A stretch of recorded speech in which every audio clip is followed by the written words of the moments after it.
नमस्कार दोस्तों, मैं दिनेश उपाध्याय एग्जाम गुरुजी के इस यूट्यूब चैनल पे आप लोगों का स्वागत है। जैसा कि आप लोगों को पता है कि मध्य प्रदेश असिस्टेंट प्रोफेसर के लिए हमारी एक एमसीक्यू सीरीज चल रही है। उसी एमसीक्यू सीरीज के लिए तीसरा जो लेक्चर है यूनिट 3 का, वो लेकर के मैं आ चुका हूँ, जिसमें हम आप लोगों को मध्य प्रदेश असिस्टेंट प्रोफेसर के लिए जो एग्जाम 2025 में होने वाला है 1 जून को, उसके लिए जो पॉलिटिकल साइंस सब्जेक्ट है पेपर 2, उसकी यूनिट 3 यानी कि तुलनात्मक राजनीति कंपैरेटिव पॉलिटिक्स, इसके एमसीक्यू हम आपके सामने लेकर के आ रहे हैं। इन एमसीक्यूज के थ्रू आप क्या है अपनी जो तैयारी है उसको इवेल्युएट कर पाएंगे कि मैं अभी किस स्थिति में हूँ। ठीक है, तो ये कुछ एमसीक्यूज हैं जो आपके सामने बहुत ही वैल्यूबल तरीके से हम अलग अलग सोर्सेज से ढूंढ करके लाए हैं, जो ज्यादातर पीवाईक्यूज हैं, जो ज्यादातर अलग अलग एग्जाम्स में आए हुए क्वेश्चंस हैं।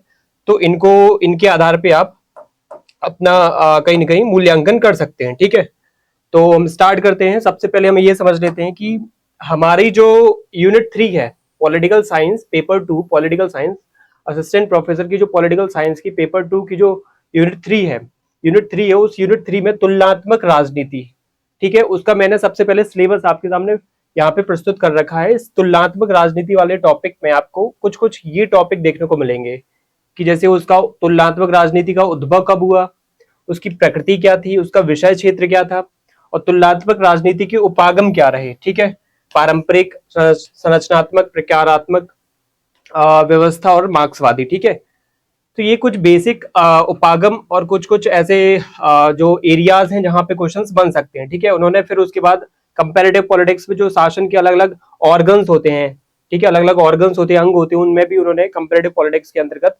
क्वेश्चंस या टॉपिक डाल रखे हैं, उसके क्वेश्चंस बन सकते हैं। ठीक है, जैसे कि कार्यपालिका, एग्जीक्यूटिव, व्यवस्थापिका जैसे कि लेजिस्लेचर, न्यायपालिका, जुडिशरी। ठीक है, इनका तुलनात्मक परिप्रेक्ष्य में उनके बीच में अंतर संबंध, इंटर रिलेशन बताना है, तुलनात्मक विकास और राजनीतिक आधुनिकीकरण। ठीक है, सॉरी, राजनीतिक विकास और राजनीतिक आधुनिकीकरण। ठीक है, ये जो चीजें लिखी है ना, ये तुलनात्मक रूप से आपको कहीं ना कहीं इनका क्या है अध्ययन करना है। ठीक है, अध्ययन इस वे में करना है कि भारत के देश में कैसी क्या व्यवस्था है, फिर ब्रिटेन में क्या है, फिर अमेरिका में क्या है, स्विट्जरलैंड में क्या है, फ्रांस में क्या है, बेल्जियम में क्या है, जापान में क्या है, ये चीजें आपको समझनी पड़ेंगी।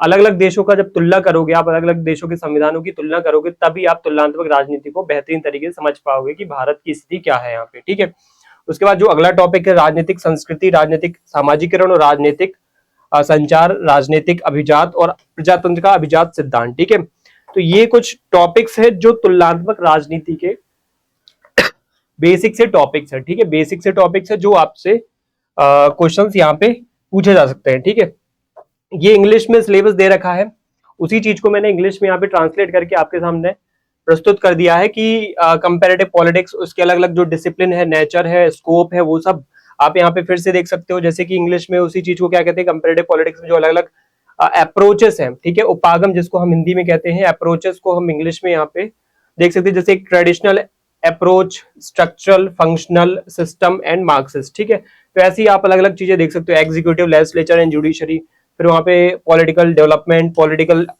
Modernisation, political culture, political socialisation and political communication. ठीक है, and political elite and elitist theory of democracy. ठीक है, ये कुछ महत्वपूर्ण टॉपिक ऐसे हैं जिनसे इस पूरी की पूरी यूनिट में क्वेश्चन बनेंगे। मैंने आपको एक पीवाईक्यू सेशन वाली क्लास में ये बताया था कि मुख्य रूप से क्वेश्चन कहां से बन रहे हैं। अभी हाल फिलहाल में देखा जाए तो हाल फिलहाल में इनके शुरुआत में जो अप्रोचेस है उससे क्वेश्चन बन रहे हैं। ठीक है, एक तो अप्रोचेस से क्वेश्चन बन रहे हैं और दूसरा है ये जो अलग अलग ऑर्गन्स हैं इनसे भी क्वेश्चन बन रहे हैं। ठीक है, तो शुरुआत के जो दो टॉपिक है ये महत्वपूर्ण हो जाते हैं। ठीक है, तो अब हम पहला क्वेश्चन स्टार्ट करते हैं। ठीक है, शुरुआत करते हैं पहले क्वेश्चन से।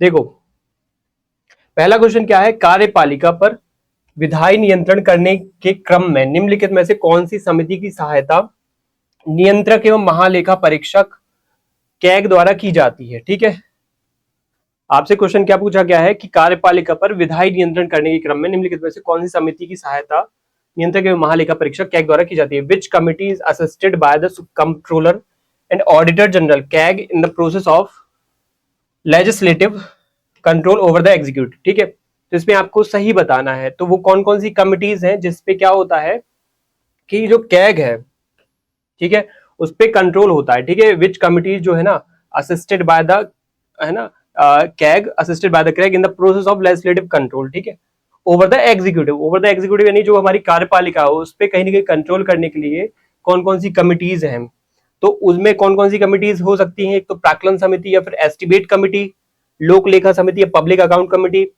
ठीक, कार्य मंत्रणा समिति या जिसको बिजनेस एडवाइजरी कमिटी बोल सकते हो, सरकारी आश्वासनों संबंधी कमिटी यानी कमिटी ऑन गवर्नमेंट अश्योरेंस, ठीक है। तो इन कोड के थ्रू आपको पता लगाना है, ये ऑप्शंस हैं आपके कि आपका ये आंसर क्या होगा, ठीक है। तो इसका आंसर क्या होगा, एस्टिमेट कमिटी आंसर सही हो जाएगा और लोक लेखा समिति इसका आंसर हो जाएगा, public account committee and estimate committee, ठीक है। तो ये इसका सही आंसर हो जाएगा,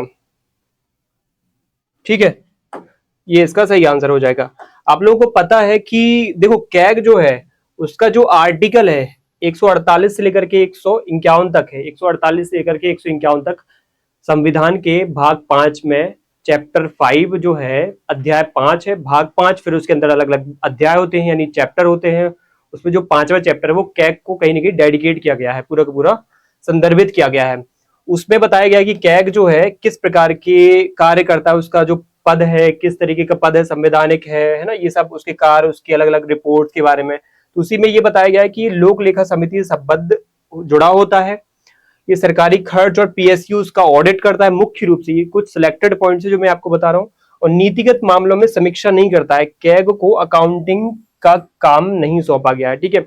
एक बेसिक बात समझना, जो हमारे भारत में कैग है ये एक ऐसा संवैधानिक पद है जिसके अंतर्गत देश में जो भी वित्तीय गतिविधियां हो रही हैं, देश में जो अलग अलग वित्तीय गतिविधियां हो रही है उन वित्तीय गतिविधियों पे क्या करता है, ये नजर रखता है कि कौन सा खर्च कहाँ हो रहा है और कितना हो रहा है, वो सर्टिफाइड करना, उस पे कहीं ना कहीं ट्रांसपेरेंसी बरतना, और उस पे खर्च किया गया है तो कितना हुआ है कितना बच गया है, ये सब पूरा का पूरा जो ब्यौरा है अलग अलग विभागों का ब्यौरा वो कहीं ना कहीं क्या करता है, खुद ही सर्टिफाई करता है। ये सर्टिफाई, ये ऑडिट करने का काम किसके पास है, ये कैग के पास है, ठीक है। अब एक महत्वपूर्ण बात ये हो जाती है, कैग को बोला तो जाता है कंट्रोलर एंड ऑडिटर जनरल, ठीक है।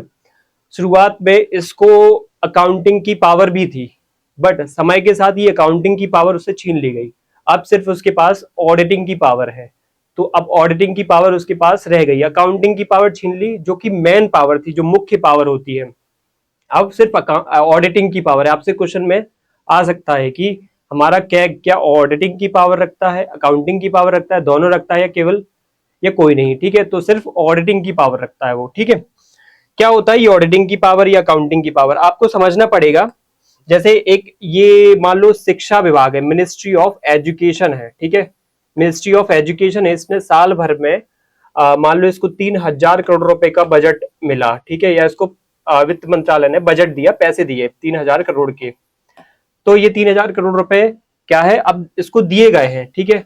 तो ये फिर साल भर में क्या करेगा, खर्च करेगा अलग अलग चीजों पे, जैसे इस पे, शिक्षा पे, स्कूल पे, किताबों पे, बच्चों पे, अलग अलग स्कॉलरशिप पे, शिक्षा मंत्रालय ऐसे अलग अलग खर्च करेगा। तो इसकी जो पूरी की पूरी व्यवस्था है, इसका जो रिकॉर्ड रखना है, ये रिकॉर्ड रखने का काम कैग करता है, ठीक है। ये कैग करता है तब करता है जब उसको अकाउंटिंग की पावर आप दोगे, जब करेगा जब उसको अकाउंटिंग की पावर दोगे। बट हमारे देश में कैग को अकाउंटिंग की पावर है ही नहीं है, तो क्या ये रिपोर्ट वगैरह बनाने, रिकॉर्ड रखने का काम करेगा क्या, वो नहीं करेगा, तो फिर सिर्फ ऑडिटिंग का काम करेगा। तो ऑडिटिंग में क्या होता है, ऑडिटिंग में सिर्फ इतना होता है कि ये जो मिनिस्ट्री ऑफ एजुकेशन है इसने जो भी पैसा खर्च किया है उस पूरे पैसे का जो भी एक रिपोर्ट है वो रिपोर्ट खुद मिनिस्ट्री ऑफ एजुकेशन खुद तैयार करता है। मिनिस्ट्री ऑफ एजुकेशन जो भी शिक्षा मंत्रालय भारत का, वो खुद ही तैयार करेगा, खुद ही रिकॉर्ड रखेगा, खुद ही रिपोर्ट बनाएगा, एक वार्षिक रिपोर्ट, एक एनुअल रिपोर्ट खुद ही बनाता है। फिर उस खुद रिपोर्ट को बनाने के बाद वो सबमिट करता है किसको, फिर वो कैग के पास जाएगी, तो कैग सिर्फ लास्ट में ऑडिट करेगा। वो ऑडिट मतलब होता है सर्टिफाई करना एक प्रकार से, कि जो भी उसके पास रिपोर्ट आई है मिनिस्ट्री ऑफ एजुकेशन की, तो उसने जितना जितना फंड बताया है कि खर्च हुआ है, इतना नहीं हुआ है, वो सही है कि नहीं है, वो सत्य है कि नहीं है, सत्यता की जांच करना शामिल होता है। यानी कि खर्च हो चुका है जो पैसा, उस पर बस चेक करना है, बाकी उसकी जो रिपोर्ट है खर्च के पहले जो एक डायरेक्शन देना, रेगुलेशन देना, वो काम नहीं है कैग के पास, ठीक है। तो लिमिटेड पावर्स है, हम समझ सकते हैं कि लिमिटेड पावर्स है कैग के पास, ठीक है। अब अगली जो स्लाइड है आपको बहुत ही बेहतरीन तरीके से यहाँ पे समझाया गया है कि ऑडिटिंग और अकाउंटिंग में क्या डिफरेंस होता है। ये बहुत ही बेसिक सी बात आपको पता होना चाहिए, क्योंकि एग्जाम आप असिस्टेंट प्रोफेसर का देने वाले हो, आपको बेसिक फंडामेंटल चीजें पता होना चाहिए, तभी आप यहाँ पे डील कर पाओगे इन क्वेश्चंस को, ठीक है। तो आपको पता होना चाहिए कि अर्थ क्या है अकाउंटिंग का और ऑडिट का। सबसे पहले समझ लो, देखो रिकॉर्ड रखना और वित्तीय विवरण तैयार करना, ठीक है। जो फाइनेंशियल स्टेटमेंट है वो बनाना, रिकॉर्ड रखना, जबकि ऑडिट मतलब होता है कि जो तैयार है, ऑलरेडी क्रिएट किया गया है, क्रिएट हो चुका है जो ऑलरेडी, उन अकाउंट्स को, उन वित्तीय लेन देन की रिकॉर्ड की सत्यता की जांच करना, पारदर्शिता की जांच करना, ठीक है, सर्टिफाई करना, ठीक है, ट्रांसपेरेंट तरीके से देखना कि ये सही है कि नहीं है, रिकॉर्ड जो भी मिनिस्ट्री ने बना करके भेजा है वो सही है कि नहीं है, ये सत्यता की जांच सिर्फ करता है। जबकि अकाउंटिंग में आय व्यय है ना, जो एसेट्स हैं, लायबिलिटीज हैं, इनका लेखा तैयार करने का मौका मिलता है उसको, कि आपके पास जितनी एसेट्स हैं वो हम बताएंगे कि उसको कैसे कैसे कैटेगराइज करना है, ये क्या करता है अगर उसके पास अकाउंटिंग की पावर हो तो, बट नहीं है अकाउंटिंग की पावर, ठीक है। अकाउंटिंग में और क्या आता है, रिकॉर्डिंग, वर्गीकरण, सारांश और रिपोर्टिंग। जबकि यहाँ पे ऑडिट में क्या आता है, सिर्फ रिपोर्टिंग की सटीकता चेक करना, ठीक है, और सुनिश्चित करना, इंश्योर करना कि वो सही है कि नहीं है। ऑडिट परीक्षण करता है, सत्यापन करता है, जांच और निष्कर्ष निकालता है, ठीक है, कि जो पैसा खर्च किया गया है कि वाकई वहां पे पैसा खर्च किया गया है। हाँ, ऑडिटिंग में इतना कह सकते हैं कि जैसे भी अगर शिक्षा मंत्रालय को बोला गया था कि ये लो 100 करोड़ रुपए लो, इस 100 करोड़ रुपए की आप क्या करना, अलग अलग स्कूलों में जो ड्रेसेस होती हैं बच्चों की उन पे खर्च करना, ठीक है। तो क्या उस शिक्षा मंत्रालय ने वो पैसे वहीं पे खर्च किए कि नहीं किए? तो ये ऑडिटिंग में पता चल जाता है कि जिसके लिए वो पैसा आवंटित किया गया था उस पे खर्च हुआ है कि नहीं हुआ है, तो ये पता चल जाता है इसमें, ठीक है। सत्यापन, जांच और निष्कर्ष निकालता है, ये ऑडिट में होता है। अकाउंटेंट वित्तीय अधिकार इसके पास होते हैं, साथ में ऑडिटर के अधिकार ऑडिटिंग में होते हैं, ठीक है। देखो कैग की जो भूमिका है, कैग खुद अकाउंटिंग नहीं करता है, ये हमारे देश की सच्चाई है, ये आपको पता होना चाहिए। केवल सरकार द्वारा किए गए अकाउंटिंग का ऑडिट करता है, ठीक है, ये आपको पता होना चाहिए।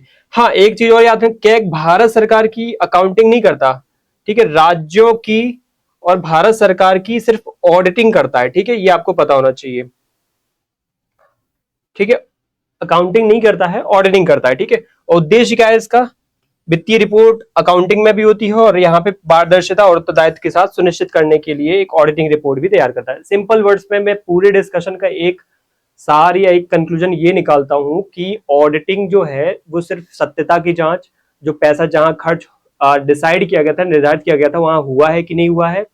अकाउंटिंग में ये होता है कि जो भी पैसा लिया गया है क्या वो वाकई वहां पे खर्च होना चाहिए, वो सही तरीके से लिया गया है, क्या वो वैलिड है, वैध है कि नहीं है, ये सब चेक करना। फिर उसके बाद पैसा जब खर्च हो चुका है तो उसको भी जांचना परखना, तो बेसिक, फिर उसके बाद रिकॉर्ड भी तैयार करना, ये पूरी की पूरी चीजें अकाउंटिंग में शामिल होती हैं, ठीक है।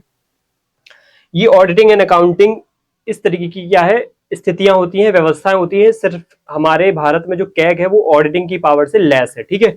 अगला क्वेश्चन क्या है, अगला क्वेश्चन है हमारा कि निम्नलिखित में से यह किसका कथन है कि राजनीतिक व्यवहार का अर्थ बौद्धिक प्रवृत्ति और ठोस शैक्षणिक आंदोलन दोनों है, ठीक है।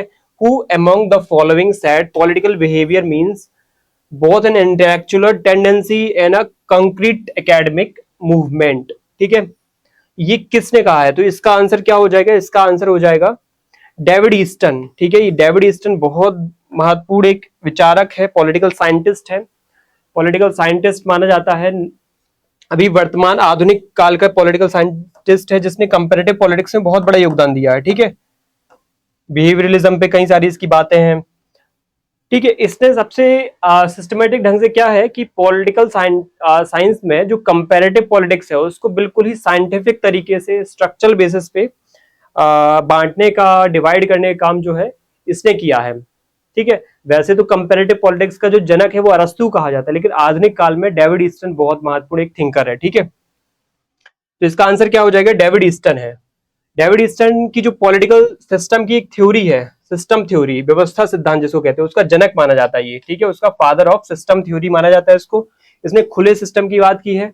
देखो इसके खुले सिस्टम में देखो इनपुट आउटपुट मॉडल शामिल है, आपको पता है, आपने कंप्यूटर जैसे सब्जेक्ट्स में भी पढ़ा होगा कि सिस्टम मतलब होता है एक ऐसी व्यवस्था जिसके अंतर्गत इनपुट हो, प्रोसेस हो और आउटपुट हो। Input, process, output. आउटपुट जो आया फिर उसका फीडबैक वापस से इनपुट के पास जाए कि जो भी उसने इनपुट दिया था वो सही दिया था, क्या उसका सही आंसर है कि नहीं है। ठीक है, तो ये सब चीजें इसमें शामिल होती हैं।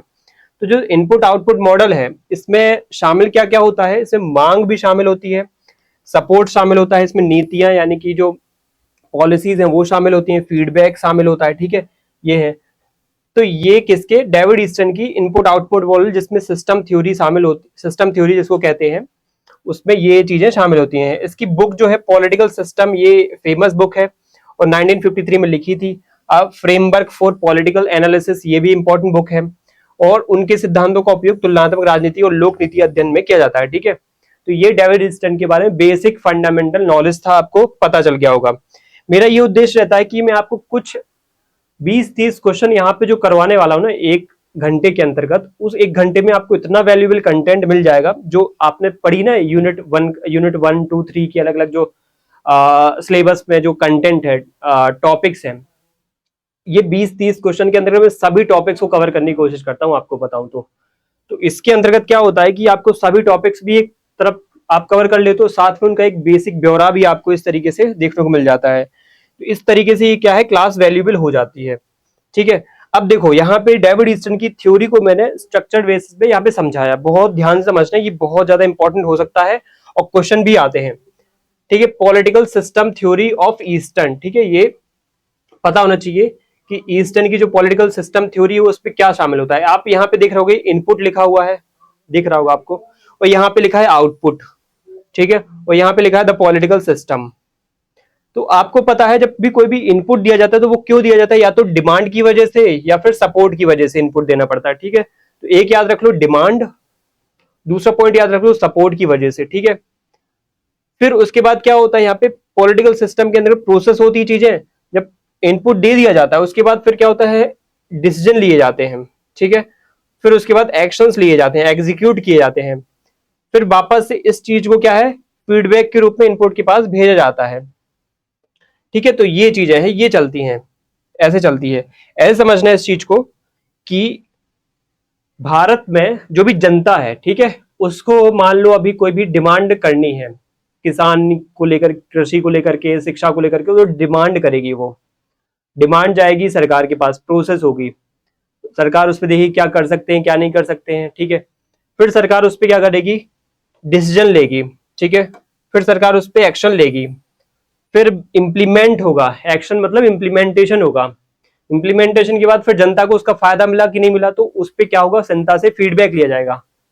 इस तरीके की व्यवस्थाएं जो है ना सिस्टम थ्योरी के अंतर्गत आप समझने की स्थिति में आप आ जाओगे जब ये बहुत ही गहराई से आप सिद्धांत को पढ़ोगे कि भारत या पूरे विश्व में जो अलग अलग व्यवस्थाएं होती है वो किस तरीके से काम करती है। ठीक है, अगला क्वेश्चन क्या है, अगला क्वेश्चन है, पॉवेल के अनुसार किसी राष्ट्र की राजनीतिक संस्कृति 3 स्तरों पर आंकी जा सकती है, इन स्तरों की पहचान कीजिए। According to Powell any nations political culture में be assessed at 3 levels, identify 3 levels. आपको 3 लेवल्स को पहचानना है, कौन कौन से 3 लेवल्स है पॉवेल के अनुसार किसी राष्ट्र की राजनीतिक संस्कृति की 3 स्तरों के आधार पर अगर उसको मापना है, आंकना है तो इसका आंसर क्या हो जाएगा, मैं सीधा आंसर आपको बता देता हूं।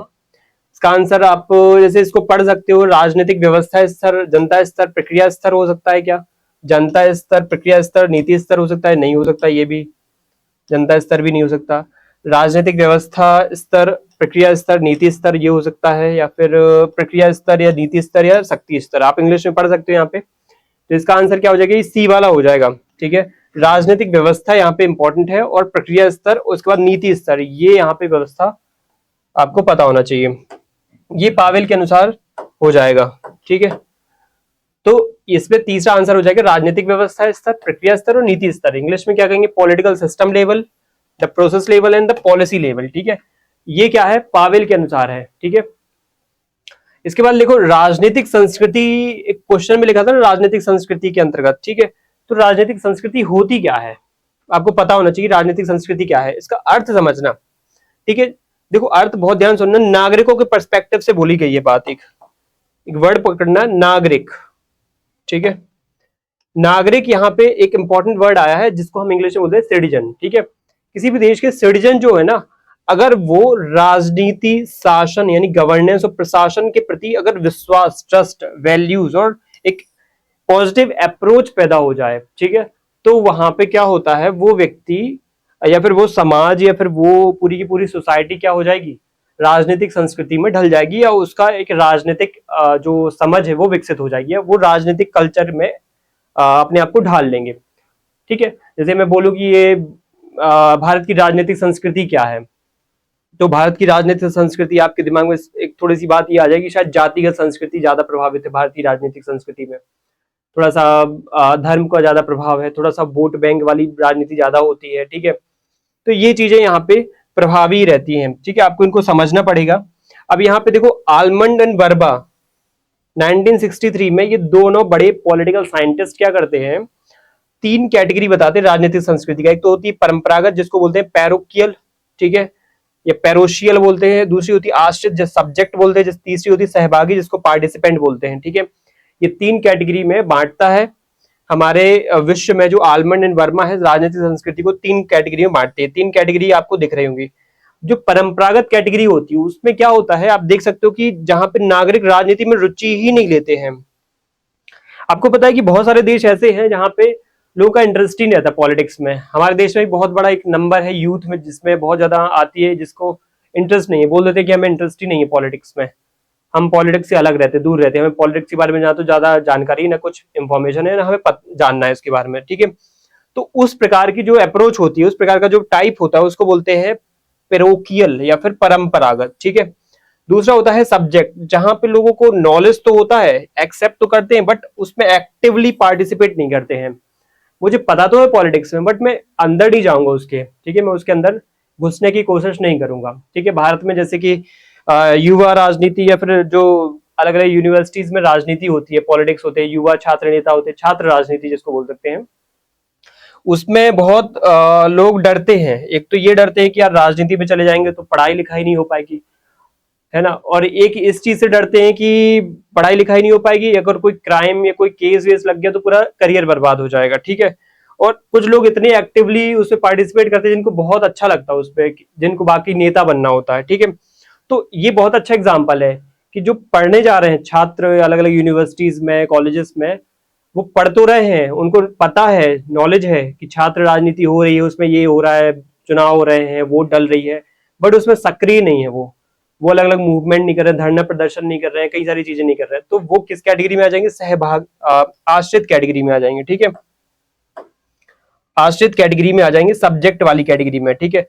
और तीसरी है सहभागी कैटेगरी। सहभागी कैटेगरी है जिसको पार्टिसिपेंट बोल सकते हैं। पार्टिसिपेंट में होता है सक्रिय भागीदारी भी आपकी, ठीक है। तो इसमें वो छात्र नेता अध्यक्ष जो सक्रिय भागीदारी, चुनाव लड़ रहे हैं, जीत रहे हैं, हार रहे हैं, वो सब कर रहे हैं, ठीक है। तो इस तरीके की चीजें यहाँ पे शामिल होती हैं।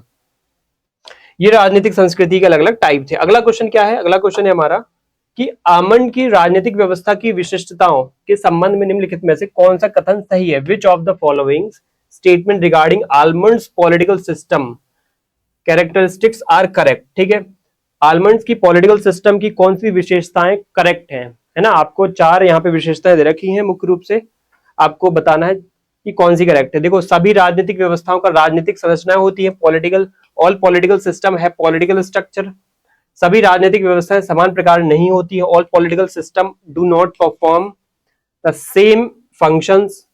सभी राजनीतिक व्यवस्थाएं बहुप्रकार्यात्मक नहीं है, all political systems are not multifunctional, ठीक है। और सभी राजनीतिक व्यवस्थाएं सांस्कृतिक मायने में मिश्रित व्यवस्थाएं हैं, all political system are culturally mixed system, ठीक है। तो सही बताना है आपको कौन सा इसमें सही हो जाएगा, ठीक है। इसका आंसर क्या हो जाएगा, देखो ये एक चीज आप समझना कि जो आलमंड और वर्बा, अभी मैं जस्ट पहले ही क्वेश्चन में बता चुका हूं, आलमंड और सिडनी वर्बा जो थे, इन दोनों ने संस्कृति को, राजनीतिक संस्कृति को तीन पार्ट में ऐसे बांट दिया है, प्रकारों में बांट दिया है, ठीक है।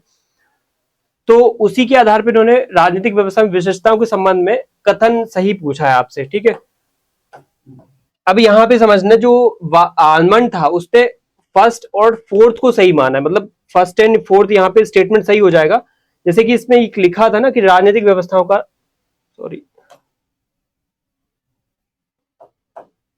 ठीक है। राजनीतिक व्यवस्था में राजनीतिक संरचनाएं होती है, ठीक है। और चौथे स्टेटमेंट में क्या लिखा है, राजनीतिक व्यवस्थाओं में सांस्कृतिक मायने में मिश्रित व्यवस्था है। लेकिन सेकंड वाले में क्या लिखा है, राजनीतिक व्यवस्थाएं समान प्रकार नहीं है, समान प्रकार नहीं, ये नहीं जो वर्ड आ गया ना, इस वजह से गलत हो गया। और सभी राजनीतिक व्यवस्थाएं बहुप्रकारात्मक नहीं है ना, बहुप्रकारात्मक यानी कि मल्टी फंक्शनल होती है, तो इस वजह से भी ये गलत हो गया, ठीक है। तो इसका 1/4 हो जाएगा, ठीक है, सी वाला ऑप्शन सही हो जाएगा। देखो, गैब्रियल आलमंड और सिडनी वर्मा बहुत ही महत्वपूर्ण पॉलिटिकल साइंटिस्ट है, जिन्होंने पॉलिटिकल कल्चर वाली कैटेगरी में बहुत बड़ा योगदान दिया है, ठीक है। जिसमें गैब्रियल आलमंड जो है बहुत ज्यादा फेमस है, एक अमेरिकन पॉलिटिकल साइंटिस्ट है, जिसने क्या किया था, एक बुक लिखी थी सिविक कल्चर, उसमें उन्होंने राजनीतिक संस्कृति की 3 टाइप बताए हैं, और ऑलरेडी 3 टाइप में बता चुका हूं, ठीक है। बट यहाँ पे एक एक्स्ट्रा चीज मैंने अभी आपको क्या बताई, उसकी पुस्तक का नाम बताया है, द सिविक कल्चर, 1963 में लिखी थी इसने। द सिविक कल्चर का नाम याद रखना, ये किताबें आपसे पूछी जा सकती हैं, ठीक है। तो इस तरीके से इस पे 3 टाइप कौन कौन से बताए हैं, देखो, parochial culture, subject culture and participant culture. आपको बता चुका हूं पैरोकियल में क्या आता है, कोई व्यक्ति है राजनीति में कोई पार्टिसिपेशन नहीं है, मतलब इनएक्टिव है, निष्क्रिय है वो, ठीक है। सब्जेक्ट में क्या आता है, उसको नॉलेज तो है, वो जानता है, जानकारी है, बट वो एक्टिव नहीं है, ठीक है। और तीसरी है पार्टिसिपेंट, जो उसमें भागीदारी भी करता है, एक्टिव है कहीं ना कहीं, ठीक है। अगला क्वेश्चन क्या हो जाएगा,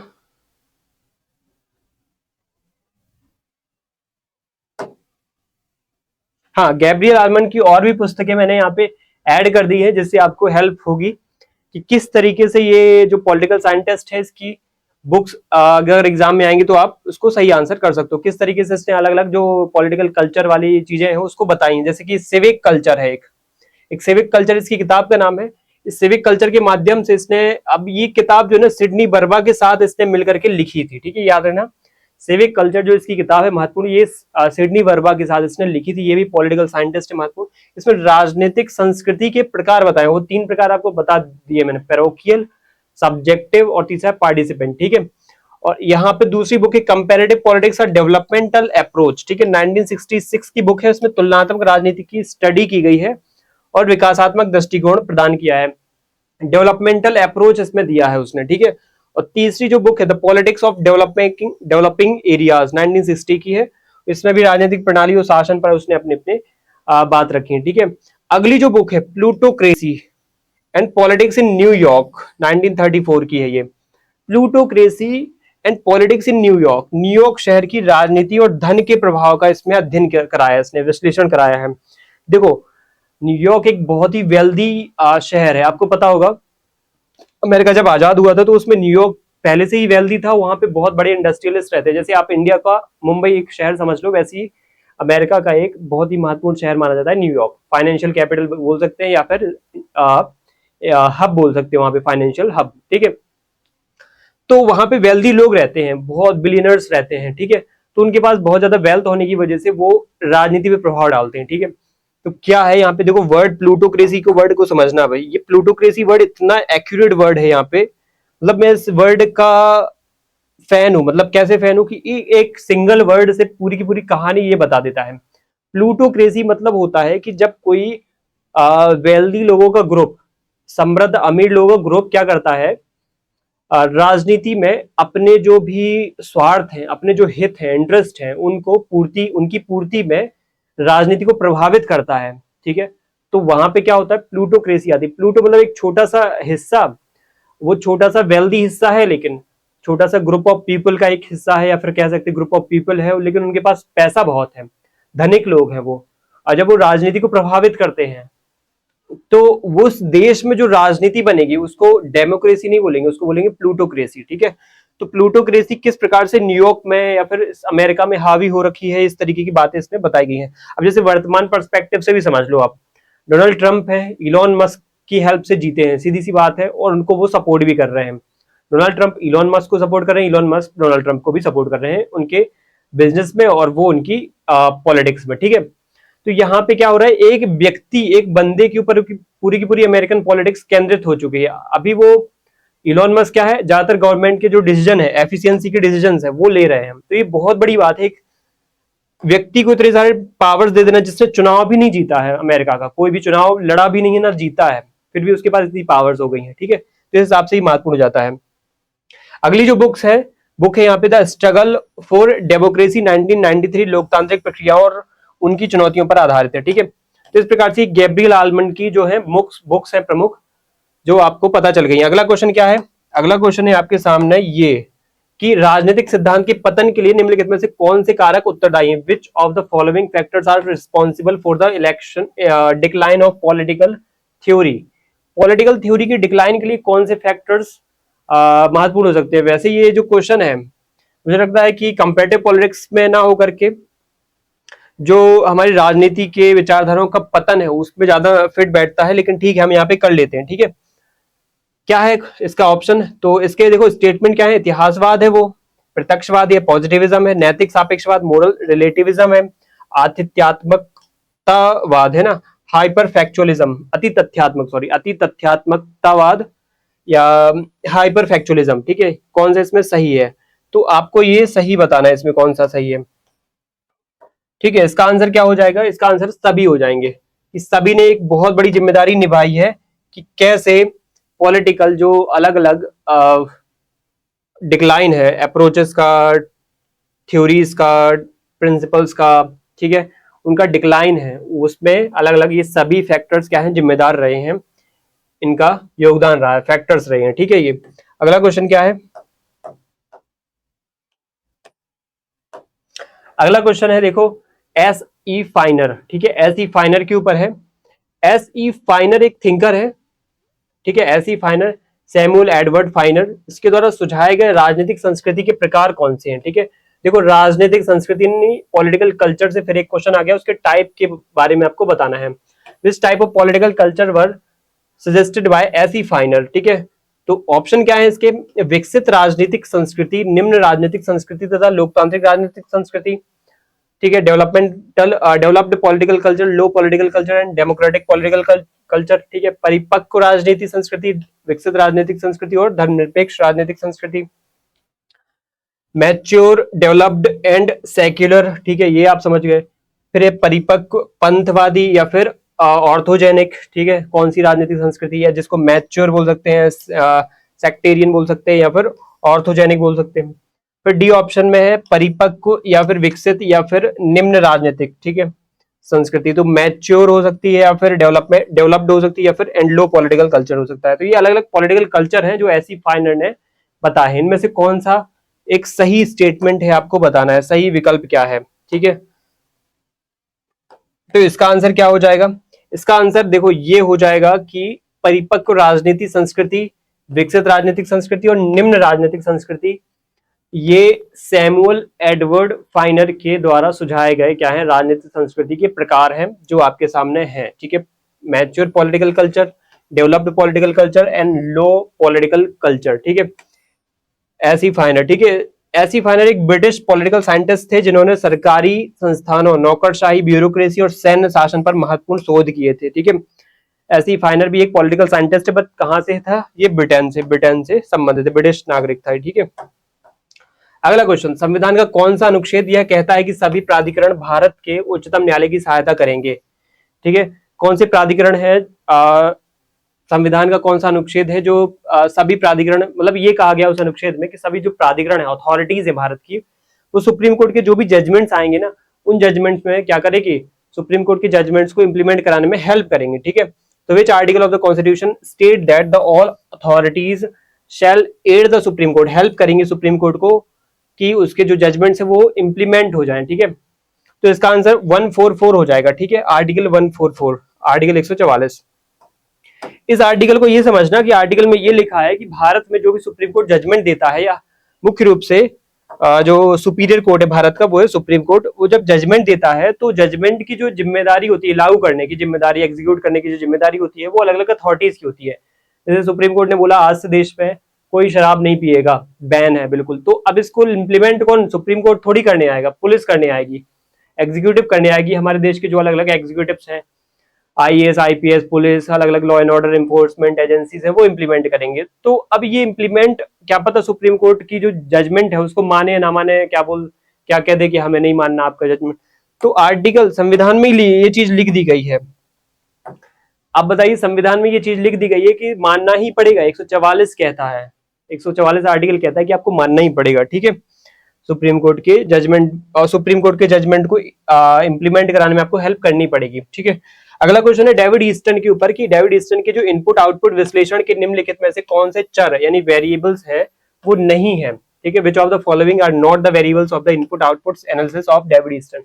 अभी जस्ट मैं एक दो क्वेश्चन पहले ही आपको बता चुका हूं कि डेविड ईस्टन के जो इनपुट आउटपुट थ्योरी थी उसमें कौन कौन से वेरिएबल्स आ सकते हैं, ठीक है। देखो आपने क्या डेवलपमेंट पढ़ा था वहां पे, ऐसा कुछ तो नहीं आया था। ग्रोथ आई थी क्या, नहीं ये भी नहीं आया था। हाँ डिमांड वर्ड आया था, ये आया था, ठीक है। सपोर्ट आया था, है ना, ये भी आया था। फीडबैक भी वर्ड मैंने बोला था। तो ये तीन हो जाएंगे, शुरुआत के ए एंड बी नहीं होगा, तो इसका आंसर क्या होगा, डी आंसर हो जाएगा, ठीक है। ऐसे क्वेश्चन आते हैं, ठीक है। अगला क्वेश्चन क्या, अगला यहाँ पे देखो आंसर यहाँ पे दे रखा है A and B. David Easton के बारे में समझना, डेविड ईस्टन जो है ना एक महत्वपूर्ण पॉलिटिकल साइंटिस्ट, ये भी जिसने ओपन सिस्टम या फिर सिस्टम थ्योरी दी थी जिसमें इनपुट आउटपुट मॉडल की बात करी है। इनपुट मतलब होता है आप क्या करो, इनपुट दो, चाहे डिमांड करो चाहे सपोर्ट के रूप में दो, ठीक है। फिर जब वो इनपुट जाएगा तो फिर इनपुट को कन्वर्ट करना पड़ेगा। देखो इनपुट मान लो किसी भी प्रकार का इनपुट दिया, ठीक है, अब उसको कन्वर्ट किस में करना पड़ेगा, एक्शन में कन्वर्ट करना पड़ेगा, ये पॉलिसीज में, नीतियों में या डिसीजन या निर्णयों में कन्वर्ट करना पड़ेगा। फिर आउटपुट क्या निकलेगा, आउटपुट कानून बन सकता है, क्या पता पॉलिसीज बन सकती है, ठीक है, डिसीजन भी पैदा हो सकते हैं, एक्शन भी पैदा हो सकता है। फिर जो भी एक्शन लिया है कानून बना उसमें फीडबैक क्या है, जनता से ही पूछो, जनता की प्रतिक्रिया लो। तो ये इस तरीके से क्या होता है, नीतियों में सुधार होता है। मैंने स्टार्टिंग में ही बताया कि कोई भी कृषि संबंधी कोई भी लोगों को लग रहा है कि उनको ये डिमांड करनी चाहिए तो डिमांड करेंगे, फिर जनता वो सरकार के पास जाएगी, सरकार उसको कन्वर्ट करेगी पॉलिसी में कोई, फिर पॉलिसी को क्या है, पॉलिसी संबंधित एक लॉ बनेगा या योजना बनेगी, ठीक है, स्कीम बनेगी, स्कीम फिर इंप्लीमेंट होगी, फिर जनता से पूछा जाएगा, किसानों से पूछा जाएगा कि ये क्या है आपके लिए हेल्पफुल है, तो वो फीडबैक देंगे, ठीक है। इस तरीके से उनका फीडबैक भी लिया जाएगा। तो इस प्रकार से ये मॉडल जो है ना सरकार और जनता के आपसी संबंधों को समझने में सहायक है। सरकार और जनता के बीच में एक रिलेशन समझना है ना, तो डेविड ईस्टन का जो ये पॉलिटिकल सिस्टम थ्योरी है ना ये बहुत महत्वपूर्ण हो जाती है, ठीक है। इस प्रकार अगला क्वेश्चन अब हम देखते हैं, अगला क्वेश्चन क्या है, अब political order in changing societies, ठीक है, किसने लिखी ये बुक, ठीक है, who wrote the book political order in changing societies. ये बुक किसकी है, तो ये है एस पी हटिंगटन की बुक है, ठीक है, सैमुअल पी हटिंगटन, ठीक है, ये सैमुअल पी हटिंगटन की बुक है। इस सैमुअल पी हटिंगटन एक अमेरिकन पॉलिटिकल साइंटिस्ट थे। मैं पिछली जो यूनिट 2 की एमसीक्यू की क्लास थी उसमें भी मैं सैमुअल पी हटिंगटन के बारे में बता चुका हूं आप लोगों को कि एक पॉलिटिकल साइंटिस्ट है जो अमेरिकन है, और इन्होंने क्लैशेस ऑफ सिविलाइजेशन नाम से एक सिद्धांत दिया था कि क्लैशेस ऑफ सिविलाइजेशन हुआ है जिस वजह से अलग अलग क्या है लहर वेव्स पैदा हुई थी डेमोक्रेसी के लिए, ठीक है। और वो तीन वेव्स पैदा हुई थी, एक तो 19वीं सदी की वेव थी, 19वीं सदी के बाद पैदा हुई थी, एक तो फर्स्ट वर्ल्ड वॉर सेकंड के बाद पैदा हुई थी, वर्ल्ड वॉर सेकंड के बाद पैदा हुई थी, और एक पैदा हुई थी 70s में, 1970s में, या 1970s के बाद पैदा हुई थी, ठीक है, बाद। तो इस प्रकार से ये तीन वेव्स के बारे में बताया था इन्होंने। 19वीं सदी में बताया था, 19वीं सदी में हुई थी एक, वर्ल्ड वॉर सेकंड के बाद और 1970 के बाद, ठीक है। तो इस तरीके से क्या है, ये सैमुअल पी हटिंगटन हमारे लिए महत्वपूर्ण हो जाते हैं, ठीक है। भारत में जो डेमोक्रेसी आई है या फिर भारत में जो डेमोक्रेटिक एक व्यवस्था बनी है वो किस लहर में बनी है, according to Samuel P Huntington. तो according to Samuel P Huntington Bharat में जो वेव आई है डेमोक्रेसी की वो सेकंड वेव में आई है, वर्ल्ड वॉर सेकंड के बाद, ठीक है। अगला क्वेश्चन क्या है, संस्कृतिकरण या संस्कृतिजेशन है ना, शब्द की संरचना किसने की है, ये कल्चराइजेशन बोल सकते हैं इसको। इसकी संरचना या रचना किसने की है, ये टर्म किसने कॉइन की है, तो ये एम एन श्रीनिवास ने कॉइन की है, ठीक है, इंडियन ही है तो इंडियन वर्ड ही उन्होंने दे दिया या हिंदी का वर्ड ही दे दिया, एम एन श्रीनिवास, ठीक है। अगले क्वेश्चन पे चलते हैं कि कानून का शासन की सबसे स्पष्ट व्याख्या किसके द्वारा प्रदान की गई है, ठीक है, the clearest exposition of rule of law provide by Jean Bodin Ivor Jennings, A V Dicey या अर्नेस्ट वाकर। इसका आंसर हो जाएगा एवी डाइसी, ठीक है। एवी डाइसी के द्वारा क्या दिया गया था,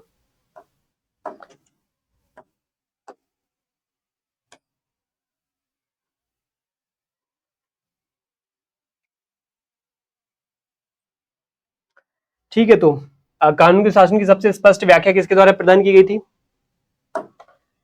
ये प्रदान की गई थी एबी डाइसी के द्वारा। ठीक है, एबी डाइसी इसका आंसर हो जाएगा। अगला क्वेश्चन क्या है?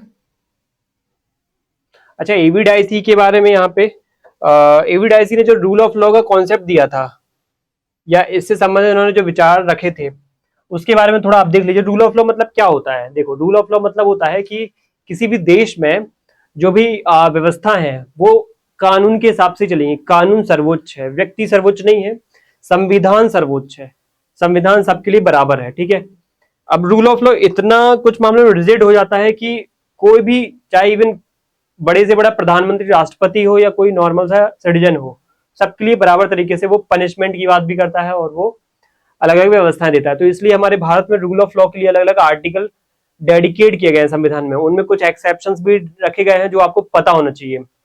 ठीक है, तो जैसे कि आपको पता होगा एक आर्टिकल 14, जो वर्ड 14 है, आर्टिकल 14 आर्टिकल है, इसमें लिखा है कि हमारे देश में कानून के समक्ष समानता होगी, इक्वालिटी बिफोर लॉ होगा, कि हर एक व्यक्ति कानून के सामने क्या है, एक बराबर होगा।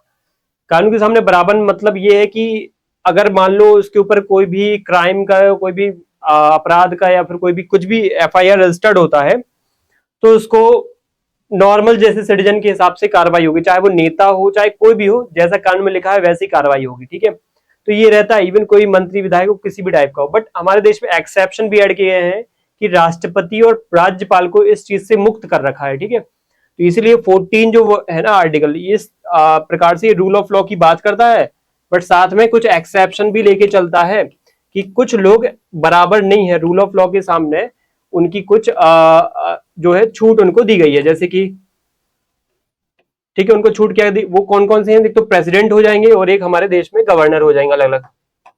ठीक है, अब इसी 14 आर्टिकल में लिखा है रूल ऑफ लॉ, और साथ में एक और नई व्यवस्था है, equal protection of law. Equal protection of law, जिसको विधि का समान संरक्षण बोलते हैं हिंदी में, विधि का समान संरक्षण, कानून के समक्ष समता, विधि के समक्ष समता और समानता और विधियों का समान संरक्षण है Hindi, equal protection of law. ये थोड़ा सा इक्वल प्रोटेक्शन ऑफ लॉ क्या बात करता है ना, आर्टिकल 14 में ये व्यवस्था, 14 में ये भी लिखा हुआ है रूल ऑफ लॉ। ठीक है, और साथ में इक्वल प्रोटेक्शन ऑफ लॉ की बात भी लिखी गई है। ठीक है, अब ध्यान से समझना इक्वल प्रोटेक्शन ऑफ लॉ क्या कहता है। देखो, आपको पता है कि आर्टिकल जब 14 रूल ऑफ लॉ बोल देता है तो मतलब सब बराबर है, सब कानून के सामने बराबर है। ठीक है, कानून के सामने सब बराबर हैं। बट जब हमारा आर्टिकल 14 एक बात और बोल देता है, equal protection of law, equal protection of law, मतलब इसमें यह हो जाता है कि कानून भी कुछ मामलों में फॉलो नहीं किया जाएगा, कानून भी सबके लिए बराबर नहीं है कुछ मामलों में। अगर वही छोटा सा बच्चा अपराध करता है 7-8 साल का, अगर वही 25-26 साल का एक बच्चा अपराध या फिर एक व्यक्ति अपराध करता है, एक 25 से 26 साल का व्यक्ति, जवान व्यक्ति अपराध करता है, एक 6 से 7 साल का बच्चा अपराध करता है, तो दोनों को सेम पनिशमेंट नहीं मिलेगी, ये आपको पता होना चाहिए। अगर रूल ऑफ लॉ के अकॉर्डिंग देखा जाए, जो कि ब्रिटिश कॉन्सेप्ट है, तो ये कहता है नहीं, सबको बराबर सजा मिलनी चाहिए, चाहे वो बच्चा कितने भी छोटा हो और व्यक्ति बड़ा कितना भी हो। लेकिन हमारे देश में क्या है, इक्वल प्रोटेक्शन ऑफ लॉ है। फोकस तरीके से समझना, इक्वल प्रोटेक्शन ऑफ लॉ जो बोलता है कि नहीं, लॉ कुछ मामलों में यहाँ पे फॉलो नहीं किया जाएगा। ठीक है, बच्चा है तो उसके लिए सेपरेट लॉ है, बड़ा है तो वही सेपरेट। बट उन्होंने क्राइम बराबर ही किया है। मान लो एक बच्चा भी मर्डर कर देता है, एक बड़ा बूढ़ा व्यक्ति या फिर प्रौढ़ व्यक्ति मर्डर कर देता है, एडल्ट है वो, 25-26 साल का है वो मर्डर कर देता है, तो दोनों को पनिशमेंट अलग अलग तरीके से मिलेगी। यहाँ पे रूल ऑफ लॉ नहीं है, यहाँ पे क्या है, इक्वल प्रोटेक्शन ऑफ लॉ है। इसको बोलते हैं पॉजिटिव टाइप का, क्या है ये, पॉजिटिव डिस्क्रिमिनेशन कहते हैं इसको, सकारात्मक विभेद या फिर भेदभाव, जो सकारात्मक पर्सपेक्टिव से हुआ है। ठीक है, ये चीज आपको पता होना चाहिए।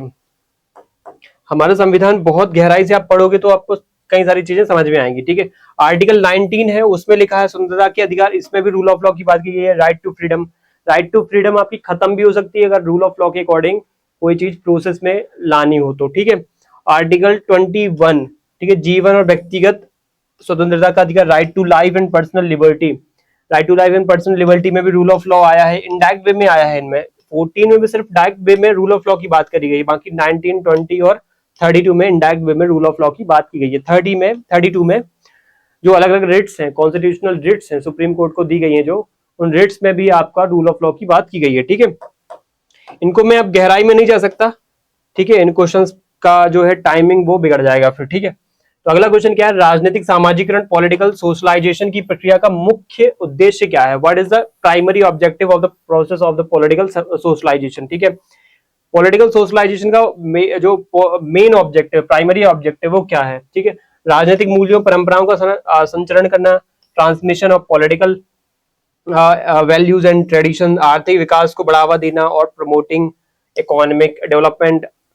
फिर लिखा है सामाजिक असमानता को बढ़ाना यानी इंक्रीजिंग सोशल इनइक्वालिटी, केवल मतदान कराना, ओनली कंडक्ट इलेक्शंस। ठीक है, क्या हो सकता है आपके हिसाब से? राजनीतिक सामाजिकरण क्या है कि राजनीतिक मूल्यों परंपराओं को संचरण, आर्थिक विकास को बढ़ावा देना। ठीक है, तो इसका आंसर आपको बेसिक सी बात है, यहाँ पे क्या हो जाएगा, ये ए वाला ही हो जाएगा। ठीक है,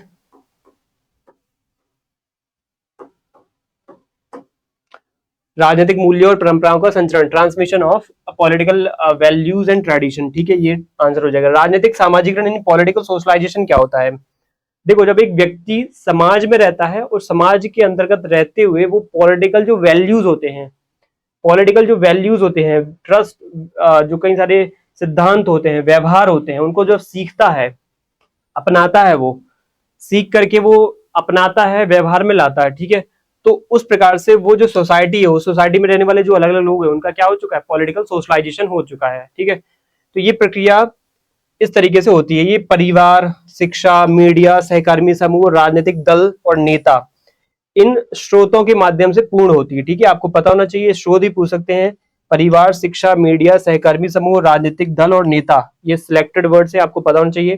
प्रक्रिया क्या है, ये आजीवन चलती रहती है और व्यक्ति को राजनीतिक संस्कृति में ढालती है। ठीक है, लोकतंत्र, नागरिक भागीदारी और राजनीतिक स्थिरता को बनाए रखने में भी सहायक होती है। ठीक है, इस तरीके से आपको ये चीजें पता होना चाहिए।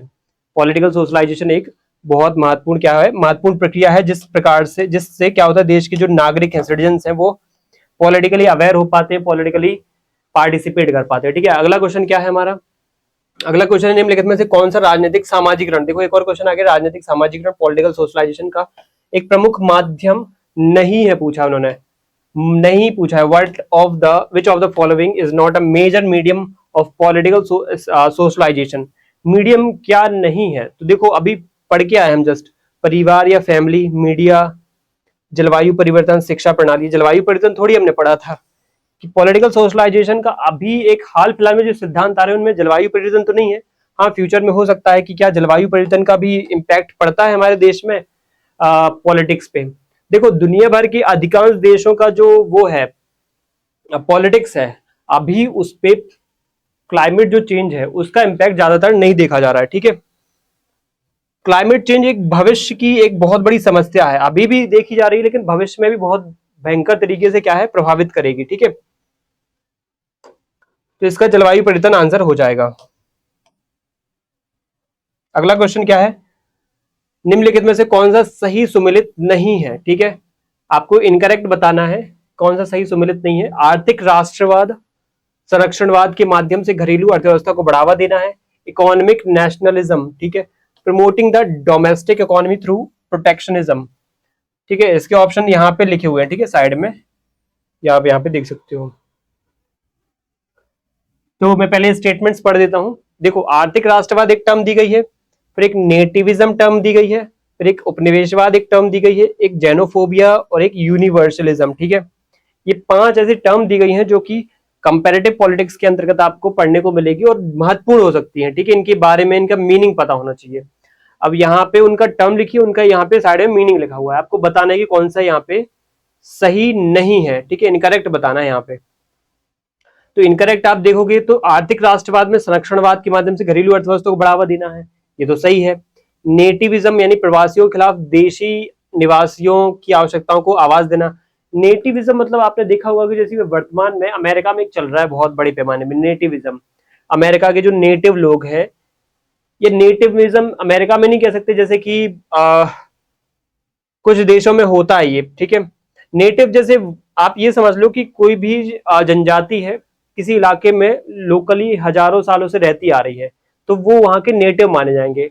जब वो क्या करें, यहाँ पे बाहर से आए हुए लोगों को बहिष्कार करें, उनको बॉयकॉट करें, उनको निकालने की कोशिश करें, तो वो नेटिविज्म कहलाएगा। फिर एक वर्ड है उपनिवेशवाद। उपनिवेशवाद में क्या होता है, विदेशी क्षेत्र पर नियंत्रण स्थापित करने का अभ्यास। बिल्कुल, जैसे कि भारत उपनिवेशवाद से ग्रसित देश है, भारत को गुलाम बना रखा था ब्रिटेन ने, तो उपनिवेशवाद भारत के ऊपर हावी था। फिर जेनोफोबिया। जेनोफोबिया मतलब क्या होता है, आत्मनिर्णय की मांग, बट नहीं, ये सही नहीं है। डिमांड फॉर सेल्फ डिटर्मिनेशन, ये बिल्कुल गलत यहाँ पे वर्ड आया है या गलत मीनिंग आया है। जेनोफोबिया मतलब होता है फोबिया या डर, बाहरी लोगों से डर, ठीक है, दूसरी जीन के लोगों से डर, दूसरी नस्ल के लोगों से डर, स्ट्रेंजर से जो डर लगता है, जो पड़ोसियों से डर लगता है, जो अलग अलग डिफरेंट कल्चर से बिलोंग करने वाले लोगों से डर लगता है। जैसे कि भारत में एक अलग अलग संस्कृति को लेकर के एक डर समाया हुआ है कि जैसे अमेरिका में ये वर्ड बहुत ज्यादातर देखने को मिल रहा है कि अमेरिका में जो भारतीय मूल के लोग हैं, उन लोगों के प्रति एक जीनोफोबिया क्रिएट हो गया है अमेरिकन के अंतर्गत। अमेरिकन क्या करते हैं, इनके अंदर एक ऐसा डर पैदा हो गया है कि ये भारतीय मूल के लोग हमारे कल्चर को खत्म कर रहे हैं, हमारे कल्चर पे हावी हो रहे हैं, हमारी जॉब्स ले रहे हैं, हमारी जॉब्स खत्म कर रहे हैं। तो इस तरीके से ये क्या है, एक जीनोफोबिया क्रिएट हो गया है। तो ये होता है जीनोफोबिया। यूनिवर्सलिज्म मतलब होता है कि इसका क्या लिखा है, संकीर्णता और विशिष्टता द्वारा विशेषता वाला व्यवहार, ये भी बिल्कुल गलत है यहाँ पे। यूनिवर्सलिज्म मतलब होता है कि यूनिवर्सल वर्ड आपने सुना होगा, यूनिवर्सल मतलब सार्वभौमिक, पूरा विश्व आ जाता है उसमें, मतलब वो पूरे विश्व को लेकर के चलने वाली व्यवस्था होती है। और यहाँ पे लिखा क्या है, संकीर्णता और विशिष्टता द्वारा विशेषता वाला व्यवहार। नहीं, संकीर्णता नहीं होता, व्यापकता होती है यहाँ पे, व्यापकता, वाइडर फॉर्म में आप जब चीजों को कलेक्टिवली आप सपोर्ट करो, फॉलो करो, उनकी इज्जत करो, रिस्पेक्ट करो, ठीक है, तो वो होता है यूनिवर्सलिज्म। तो इस प्रकार से ये दोनों जो डी एंड ई है वो गलत हो जाएंगे। इसका आंसर क्या हो जाएगा, सी ऑप्शन हो जाएगा, ठीक है।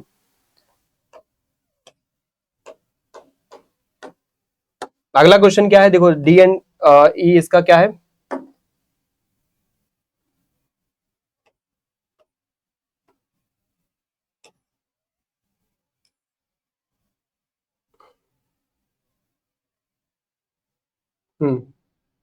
अगला क्वेश्चन क्या है, संसदीय प्रणाली में राज्य की प्रमुख भूमिका क्या होती है। What is the role of head of the state, ठीक है, राज्य के प्रमुख की भूमिका क्या होती है, सॉरी, राज्य के प्रमुख की भूमिका यानी कि हेड ऑफ द स्टेट की भूमिका क्या होती है ना, पार्लियामेंट्री सिस्टम। पार्लियामेंट्री सिस्टम क्या होती है, जहां पे पार्लियामेंट की क्या है, सर्वोच्चता होती है, सुप्रीमेसी होती है, पार्लियामेंट से ही हर चीजें पूछ के समझ के की जाती हैं। और पार्लियामेंट में बैठे हुए लोग ही क्या है, अल्टीमेट होते हैं, पावरफुल होते हैं, ठीक है। और पार्लियामेंट में बैठे हुए लोग कहाँ से चुन के आते हैं, जनता से चुन के आते हैं। तो आप एक प्रकार समझ गए कि जनता के पास पार्लियामेंट्री सिस्टम में ज्यादा पावर्स होती हैं। बट पार्लियामेंट्री सिस्टम में ऐसा भी नहीं है कि हर जगह पावर ही होती है, जनता के पास ही होती है, ठीक है। लेकिन पार्लियामेंट्री सिस्टम में क्या होता है, डेमोक्रेटिकली पार्लियामेंट में चुन के लोग आते हैं, तो वो जनता के प्रतिनिधि होते हैं, इसलिए जनता का यहाँ पे शासन माना जा सकता है, ठीक है। तो हेड ऑफ द स्टेट जो वर्ड है वो पार्लियामेंट्री सिस्टम में कैसा होता है आपको समझना है। क्या प्रतीकात्मक शक्ति धारण करता है वो, होल्डिंग द सिंबॉलिक पावर, नाम मात्र का होता है क्या, विधायिका को नियंत्रित करना, कंट्रोलिंग द लेजिस्लेचर, कार्यपालिका शाखा का नेतृत्व करना, लीडिंग द एग्जीक्यूटिव ब्रांच, न्यायपालिका का प्रबंधन करना, या मैनेजिंग द जुडिशरी। क्या आपको लगता है भारत में जो पार्लियामेंट्री सिस्टम है, यहाँ पे जो हेड ऑफ द स्टेट है, पहले तो ये समझो कि हेड ऑफ द स्टेट है वो कौन है।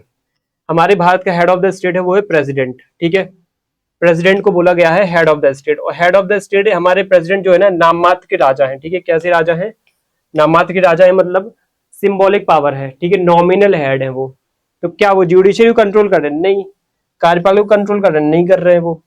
क्या वो विधायिका को नियंत्रित कर रहे हैं, नहीं कर रहे हैं। वो प्रतीकात्मक है, सिर्फ सिंबॉलिक शक्ति को धारण कर रहे हैं। वास्तविक रूप से देखा जाए ना तो वो होल्डिंग द सिंबॉलिक पावर, सिर्फ प्रतीक या नाम के वो शासक हैं। अल्टीमेट पावर्स यहाँ पे काउंसिल ऑफ मिनिस्टर्स या फिर जिसको हेड कौन करते हैं, पीएम हेड करते हैं, उनके पास होती है, ठीक है। ये इसका आंसर हो जाएगा, ठीक है। हमारा 1 घंटा होने वाला है और हमारे कुछ क्वेश्चंस और बचे हुए हैं, 4-5 क्वेश्चन और बचे हुए हैं जिनको हम फटाफट कर लेते हैं, ठीक है। अगला क्वेश्चन क्या है, निम्नलिखित में से कौन सा कथन तुलनात्मक राजनीति में कार्ल, ये दिख रहा होगा आप लोगों को, है ना, कार्ल डब्ल्यू डाइश के संचार दृष्टिकोण वर्ड आया है यहाँ पे, ठीक है। इससे संबंधित which of the following statement are related to the Karl W Deutsch communication approach in comparative politics. Communication approach के बारे में आया है यहाँ पे क्वेश्चन, ठीक है। तो कम्युनिकेशन अप्रोच क्या हो, उससे रिलेटेड आपको सही बताना है स्टेटमेंट, ठीक है। तो राजनीतिक व्यवस्था एक सूचना प्रसंस्करण प्रणाली है। The political system is an information processing system. समस्थिति या होमियोस्टेसिस के बजाय गतिशीलता, डायनेमिक पर जोर दिया जाता है। Emphasis on the place is placed on dynamic rather than homeostasis. राजनीतिक विकास आर्थिक विकास पर निर्भर करता है। Political development depends on the economic development. संघर्ष समाधान में संचार की भूमिका महत्वपूर्ण होती है। The role of the communication is important to the in the conflict resolution, ठीक है। कौन से इसमें सही हो जाएगा, ठीक है। और ये स्टेटमेंट दे रखे हैं आपको, कोड दे रखे हैं नीचे, उन कोड में से बताना है कि कौन सा सही है, ठीक है। देखो इसमें सही कौन सा हो जाएगा, राजनीतिक व्यवस्था में सूचना प्रसंस्करण प्रणाली। सूचना प्रसंस्करण प्रणाली होती है बिल्कुल, क्योंकि हम कम्युनिकेशन अप्रोच पढ़ रहे हैं, कम्युनिकेशन अप्रोच, ठीक है। समस्थिति है ना, ये भी सही हो जाएगा क्योंकि इसमें मुख्य रूप से किसकी बात की गई है, डायनेमिक पर जोर दिया गया है, जबकि होमियोस्टेसिस पर जोर नहीं दिया गया है, ठीक है। तो ये भी सही हो जाएगा। राजनीतिक विकास आर्थिक विकास पर निर्भर करता है, नहीं ये गलत है इसमें, सी वाला, और डी वाला सही हो जाएगा। संघर्ष समाधान में संचार की भूमिका महत्वपूर्ण होती है, ठीक है। संघर्ष का अगर समाधान करना है तो संचार की भूमिका महत्वपूर्ण होती है। इस प्रकार से इसका आंसर सी हो जाएगा, ए बी डी, ठीक है। अगला क्वेश्चन क्या है, अगला क्वेश्चन है अमेरिकी राष्ट्रपति और भारतीय प्रधानमंत्री के बीच में मुख्य अंतर क्या है, ठीक है। बहुत ही पॉपुलर क्वेश्चन है ये, लोगों के बीच में बहुत ज्यादा डाउट रहता है कि अमेरिका का राष्ट्रपति इतना ताकतवर है, भारत के प्रधानमंत्री इतने ताकतवर है क्या, कि भारत के प्रधानमंत्री को इतनी पावर है क्या। लगते तो है भारत में, लेकिन क्या अमेरिका के राष्ट्रपति जैसी पावर रखते हैं भारत में। तो ये चीज का आंसर आपको यहां मिल जाएगा। What is the main difference between the US president and the Indian prime minister, ठीक है। आप समझना ध्यान से क्या कह रहा है, अमेरिकन जो प्रेसिडेंट है पार्लियामेंट के प्रति रिस्पॉन्सिबल होता है, जबकि भारतीय प्रधानमंत्री नहीं होता है, ठीक है। भारत का प्रधानमंत्री पार्लियामेंट के प्रति रिस्पॉन्सिबल नहीं होता है, ये तो गलत लग रहा है यार, ये स्टेटमेंट गलत हो जाएगा। भारत का प्रधानमंत्री भी तो पार्लियामेंट के प्रति रिस्पॉन्सिबल है, जबकि अमेरिकन राष्ट्रपति नहीं होता है, ठीक है। अब दूसरा स्टेटमेंट क्या कह रहा है, भारतीय प्रधानमंत्री कार्यपालिका का प्रमुख होता है, जबकि अमेरिकी राष्ट्रपति नहीं, ठीक है। ये भी मुझे गलत लग रहा है, क्योंकि कार्यपालिका का प्रमुख तो राष्ट्रपति होता है, आपको पता होगा, ठीक है। अमेरिकी राष्ट्रपति, अमेरिकन प्रेसिडेंट स्वतंत्र कार्यपालिका इंडिपेंडेंट जो एग्जीक्यूटिव है उसका प्रमुख होता है, बिल्कुल होता है, जबकि भारतीय प्रधानमंत्री संसद के प्रति उत्तरदायी होता है, ये बिल्कुल सही है, ठीक है। ये स्टेटमेंट तो सही है। डी वाला पढ़ लेते हैं, भारत के राष्ट्रपति, भारत में जो प्रेसिडेंट है उसके पास पूर्ण कार्यकारी शक्तियां होती, जबकि अमेरिका में नहीं होती, अमेरिका के पास भी होती है। तो ये वाला स्टेटमेंट भी गलत हो जाएगा, इसलिए आंसर क्या हो जाएगा, सी ऑप्शन हो जाएगा। अब यहाँ पे देखो कि अमेरिकन राष्ट्रपति स्वतंत्र कार्यपालिका प्रमुख होता है, जबकि भारतीय प्रधानमंत्री संसद के प्रति उत्तरदायी होता है, संसद के प्रति रिस्पॉन्सिबल होता है। इधर दिख रहा है आपको पार्लियामेंट्री सिस्टम जो कि इंडिया में है, और प्रेसिडेंशियल सिस्टम जो कि अमेरिका में, ठीक है। इंडिया में क्या देखने को मिलता है आपको, पार्लियामेंट्री सिस्टम, और यूएस में क्या मिलता है आपको, प्रेसिडेंशियल सिस्टम देखने को मिलता है, ठीक है। ये बहुत बेसिक फंडामेंटल चीजें हैं जो आपको कंपैरेटिव पॉलिटिक्स में पता होना चाहिए, ठीक है। देखो दोनों की दोनों व्यवस्थाएं क्या है, पार्लियामेंट को तो लेके चल रही है, प्रेसिडेंट को भी लेके चल रही है, बट हावी कौन है यहाँ पे, पावरफुल कौन है यहाँ पे, पार्लियामेंट हावी है इंडिया में, और अमेरिका में प्रेसिडेंट पावरफुल है, ठीक है। कैसे, देखो इंडिया में क्या होता है, प्राइम मिनिस्टर लीडर है, लीडर या हेड पार्लियामेंट माना जाता है, ठीक है, और लॉ मेकिंग बॉडी का पावरफुल एक नेता माना जाता है। भारत में लोकसभा का नेता हम बोलते हैं प्रधानमंत्री को, ठीक है।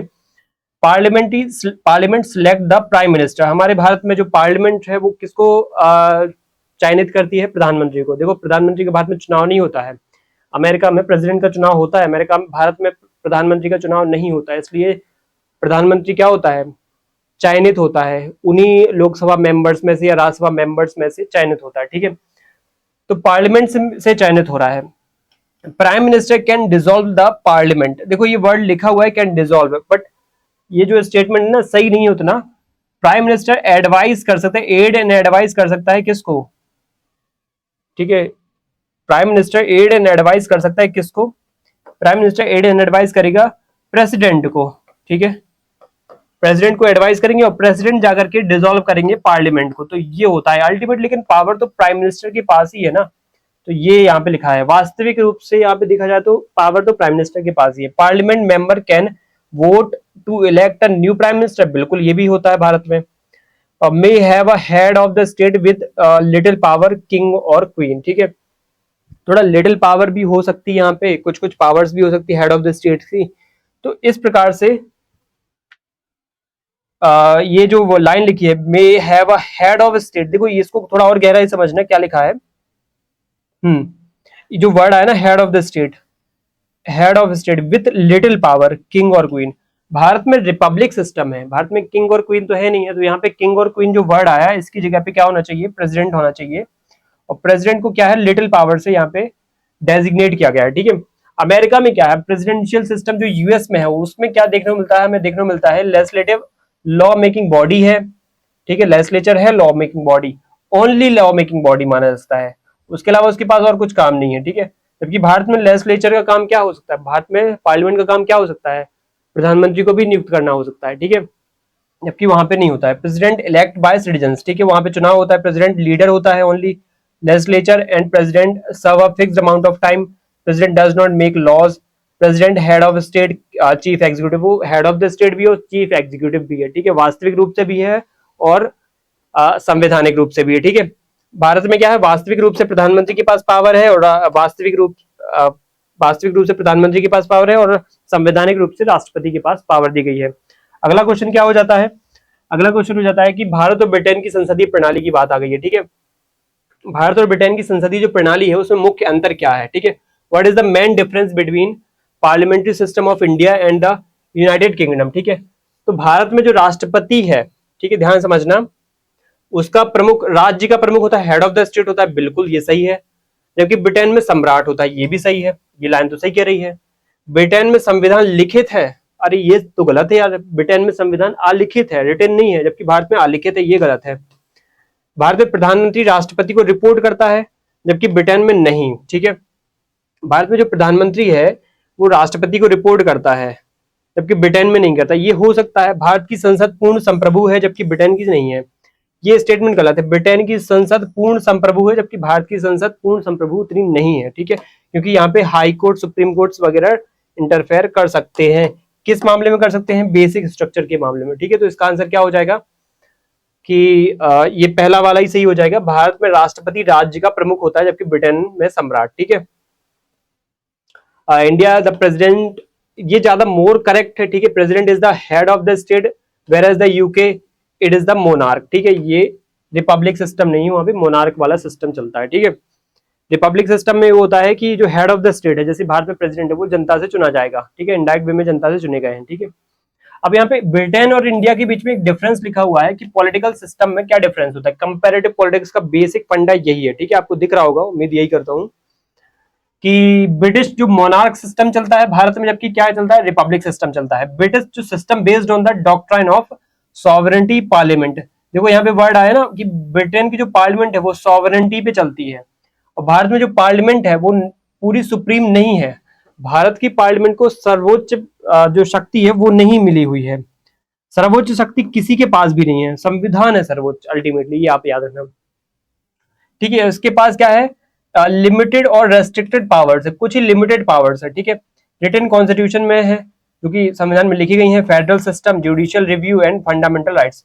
कहीं ना कहीं यहाँ पे जुडिशियल रिव्यू, कई सारी चीजें हो जाती है बेसिक स्ट्रक्चर का, अगर कुछ छेड़छाड़ अगर संसद ने कर दी तो उस पर सुप्रीम कोर्ट वहां पे नल एंड वॉइड घोषित कर देगा उसको।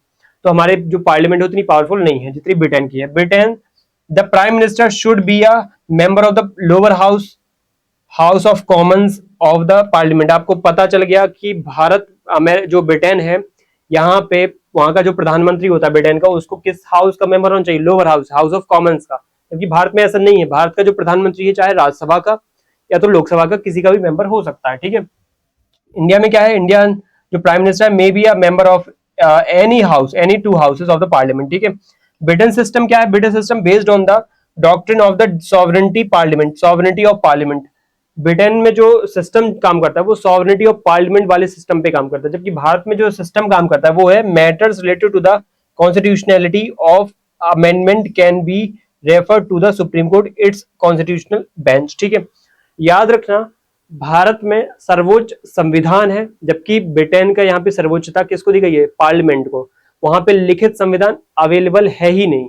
अलिखित संविधान है, परंपराएं जो चली आ रही हैं, पार्लियामेंट्री जो कन्वेंशनल चली आ रही हैं, वो ट्रेडिशन को फॉलो कर रहे हैं। भारत में लिखित संविधान होने की वजह से संविधान की सर्वोच्चता, संविधान के संरक्षण की बात करी है, वहां पे पार्लियामेंट भी संरक्षण करेगी और सुप्रीम कोर्ट भी संरक्षण करेगा। कभी कभार सुप्रीम कोर्ट गलत फैसले दे करके संविधान में कुछ ऐसी बातें ऐड करवा देता है जिसको पार्लियामेंट को पसंद नहीं आती, तो पार्लियामेंट उसको रोक देता है। कभी कभार पार्लियामेंट संविधान में छेड़छाड़ करके कुछ गलत चीजें ऐड कर देता है, तो सुप्रीम कोर्ट को पसंद नहीं आती, सुप्रीम कोर्ट तोड़ देता है या फिर सुप्रीम कोर्ट हटा देता है उसको। तो अल्टीमेटली यहाँ पे सुप्रीम कोर्ट पावरफुल भी नहीं है, पार्लियामेंट भी पावरफुल नहीं है, यहाँ पे कॉन्स्टिट्यूशन पावरफुल है, और कॉन्स्टिट्यूशन की रक्षा दोनों मिलकर के करते हैं, संतुलन बना करके रखा है। इसलिए यहाँ पे याद रखना कि चेक्स एंड बैलेंस का बहुत ध्यान रखा गया है हमारे भारतीय संविधान में, ठीक है। न्याय और संतुलन का बहुत ज्यादा ध्यान रखा गया है। अगला क्वेश्चन जो है वो है अभिजात वर्ग का परिसंचरण, सर्कुलेशन ऑफ एलिट्स का सिद्धांत किसने प्रतिपादित किया था? गिटानो मोस्का, रॉबर्ट मिशेल, विल्फ्रेडो पारेटो और प्लेटो, ठीक है। तो अभिजात वर्ग का सिद्धांत जो है ना, विल्फ्रेडो पारेटो ने ये किया था प्रतिपादित, विल्फ्रेडो पारेटो की जो प्रमुख कृति है, ठीक है, सॉरी उनकी जो प्रमुख सिद्धांत है वो है अभिजात वर्ग का सिद्धांत, ठीक है। अभिजात वर्ग का परिसंचरण सिद्धांत, ये परिसंचरण सिद्धांत क्या कहता है? देखो, अभिजात वर्ग का परिसंचरण सिद्धांत कहता है कि जो वर्ग है, अभिजात वर्ग है, वो समय समय पर क्या होता है, बदलता रहता है। आज अभिजात वर्ग, पहले ये समझना पड़ेगा कि अभिजात वर्ग होता क्या है। अभिजात वर्ग वो होता है जो एलीट है, जो समृद्ध है, जो पैसे वाले लोग हैं, ठीक है।